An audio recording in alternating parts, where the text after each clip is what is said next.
Hello, everybody. This is Chuck Wiger, Area State Senator, and today I'm very pleased to have with me Don Mullin. Don is the chair of the White Bear Lake Area School Board. He's also the executive secretary for the St. Paul Building Trades Council. Welcome. Thank you, sir. Thank you, Senator. I appreciate you having me. Well, you are so active with your various roles in addition to being a parent and things. So let's start first about your role as the White Bear Lake School Board chair and overseeing the mission for the district and working with your board team. Tell us, what does it mean to be a school board chair? Wow, that's I'm very honored to have that position. The other board members have entrusted me the right to sit in that chair, and we've had a long history of great members there that have done a great job and do great work. So, and you are elected Yes, by sir. the public, just like throughout Minnesota. There's approximately 340 school districts. Yes, sir. White Bear is one of the larger school districts, and in fact, some people may not realize part of White Bear includes the Maplewood. Yeah, Maplewood, Little Canada, all those Yeah. there's a lot of little areas. And in White Bear, we always say "Go Bears." So if I don't say that up front, Okay. they'll get mad at me later on. But Well, there's yeah. polar bears in North High too. I understand, but it's still White Bear Lake Bears. Go Bears. And Tartan and Zephyrs and go for it, everybody. I understand. Okay. But no, listen, yes, we are elected to 4-year terms. Yes. And very proud to serve the community there and to serve there's 11 communities inside of the White Bear Lake area schools. Okay. And you're charged by state law the care, control, and management of the district. The public elects you, you hire a superintendent, and the superintendent hires principals. Additionally, the teachers. It's a pretty big staff, and that's a huge part of your budget as well, because it's all about providing services, the human capital to the students. So a big staff. Yep. Yeah, so actually we're the largest, we're the biggest employer inside of the school district, and which is great. And not only students, but we support the seniors in the area. Yes. We support Through community education. Yeah, through community education, we provide a lot of recreation and those sort of things. I mean, it's really a big deal, and provide a lot of making sure the communities, all those communities, get what they need. So Lifelong learning and early Yes. ed too. You've got a great center and other places as well, but I had a chance to see some of the educational opportunities you have. So it truly is a lifelong learning opportunity for people. no, I agree. And we have a great program with helping out our newest members to the community. We have a big, huge baby shower once a year, twice a year. We do onesies for all the newborns in the area, little bear Yes. onesies. I mean, there's just a great program and a great sense of community inside of the district. Yeah, the new baby there, and then Go Bears On the back, right? And then they are told about early education opportunity. It's not a mandatory program, but No. it's a way to assist the families in their proudest moment with the newborn. But the school district society wants the student to do well, to succeed, to have that hope and opportunity, maybe even greater than what they as parents had. And so the school district saying, welcome to the world and welcome to programs that you might participate in. So, and I was involved as a parent in these ECFE programs, so I'm just a strong proponent of it. Listen, I agree totally. It's great that it's not just the city of White Bear. Yes. It's the parts of Maplewood that represent that community and Little Canada. I mean, just all across that whole school district. Okay. Everybody believes and they're all part of the Bear Nation, as we like to say. Okay. And Yes. it's just great, that sense of community. It's kind of what I love living in the areas that we live in. Is just because it's that Bear Nation is definitely strong. Great. Now, ultimately, then we want students or the young ones to be ready for kindergarten. In fact, we have that in our state law. Third grade reading proficiency.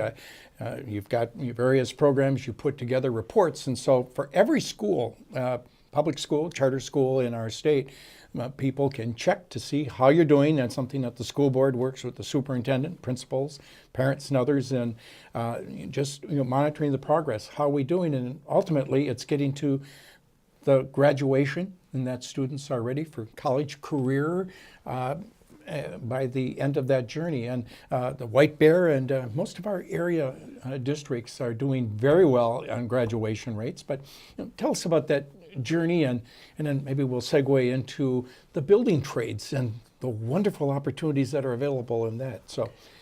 Well, I think the bigger piece to this is that making sure that every one of our students get everything they need, as far as a school district goes. Making sure that they're seeing all the opportunities that are out there. Yes. There's some amazing opportunities. In White Bear, one of the things that we've captured is not only thinking about, kind of what college you're going to, but also on a bigger, broader scope, thinking about careers. Some Yes. of those careers you need a college education for, some you don't. But giving and making sure the students see all the way. So in White Bear, one of the things that we've done is really kind of transform the learning system so that you understand that if you are interested in a pathway, we call it, into the healthcare industry, Yes. you can go and see what it's like from being a doctor down to a pharmacy technician or a radiologist, and kind of understanding the scope you need for that whole piece. In manufacturing, we've hit on that one and talk about, from a CNC operator, and show students that exposure so that if you're interested in a career that direction, then you know what courses you need to take to go that way. When does that process start for the exposure about career opportunities? For us, it's starting earlier and earlier, and right now I think we're starting it more into the middle school realm, Okay. and understanding in middle school that you just need to really start, not totally make a decision, because I'm going to tell you, if I thought about what I wanted to be when I grew up in middle school, I probably wanted to still be an astronaut or something like that, which is still available, right? We Yep. just need to kind of work those things through. So, but we're starting it younger because we see that students are much more advanced. When I went to school, a computer fit inside of a room, and now it fits inside of your watch, right? Yes. I mean, just times have changed, technology has changed, and students today have grown up with it, Yep. where we didn't needed to learn it. So we're really just trying to go back even further, and with the internet, with everything else, students are seeing that more and more. So middle school is kind of where we're starting. So students are provided various opportunities. The parents then are made aware of it too. It'll help them in deciding what high school courses, electives they might take. And we might add, there's great opportunities when you're in high school to start earning post-secondary credit or entering into the steps for an apprenticeship. Yes, sir. And it's free. Yeah. That's the And amazing we talk part, about right? the cost of higher education and that, but I've been so impressed, particularly with some of the labor programs, the sheet metal workers program, for example, on White Bear Avenue, County Road E, sponsored by business and labor. You can, if you have the aptitude, the attitude, you can get a great job, career. Yeah, and actually next year, I believe, a couple students will be doing some classes inside of the Sheet Metal Workers program, some advanced classes to help them kind of guide a pathway into that training Yes. center and into that pathway. So we're doing more and more of that. Yes. We're seeing more and more opportunities for students to get exposure. But then also, once they've decided, hey, I want to do this great career pathway here, about moving that direction. And I think that's important. Yes. As the as the workforce kind of changes, right? Yes. We talk about, the economy's doing relatively good. So we talk about how, what's the next wave of it look like. And I think we're going to start to see retirements, so a lot more than we have been. So we really need to make sure that students are getting as much exposure as possible, and we're providing pathways for them so they can enter the workforce as quickly as possible and be able to work that thing through. So. And I mentioned at the onset about your work as the Executive Secretary for the St. Paul Building Trades Council, so you're very aware of the opportunities that are out there. Great jobs, and also with benefits and with a pension. So that there is truly opportunity out there, and so to whatever extent we can let people know that it's available, I appreciate what you're doing. And I see you have a brochure here, and maybe just highlight what that is. So the brochure is really about what the future holds and about opportunities into the future. And it kind of talks a little bit about the National Building Trades and their pre-apprenticeship programs, kind of getting students to be able to, they're exposed to these different career pathways that are out Yes. there so they can kind of see what the future holds and make sure that it's what they want. So inside the brochure, it talks about a curriculum that we have with most of the school districts in Ramsey County, but all across North St. Paul and White Bear and Matamidi, right? Yep. Talking about those programs. And it's called the Multi-Craft Curriculum. It's Yep. MC3 for short. And it really is just an introductory. They can put it into classrooms and kind of teach a construction 101 and be able to kind of see what the future holds there and make sure that the students are really seeing it. Students today they learn different, right? Yes. Everything's completely different than what it was 20 years ago. Yeah. So you kind of got to give them and make sure that they have all the tools they need for that exposure. So Great. And give us an idea of the range in potential earnings that one might make.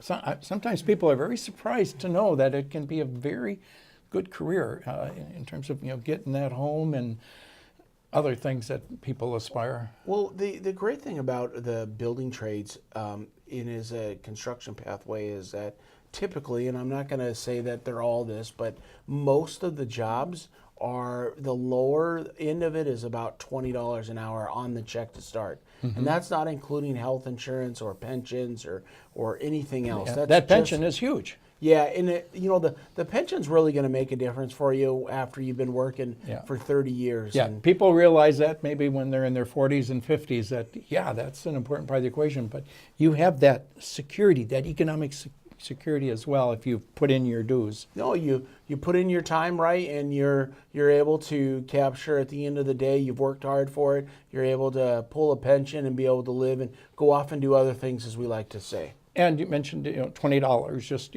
from salary starting out, but it could get significantly higher. What happens is that for us, we call it you go to school. Yes. So in an apprenticeship program, you're registered with the state of Minnesota through the Department of Labor and Industry, and you go to school for 144 hours a year minimum, right? And so, but then on the other times, you go to work. And then there's a step program. After your first year or after your first so many hours, then you get an increase. And then it kind of goes from there.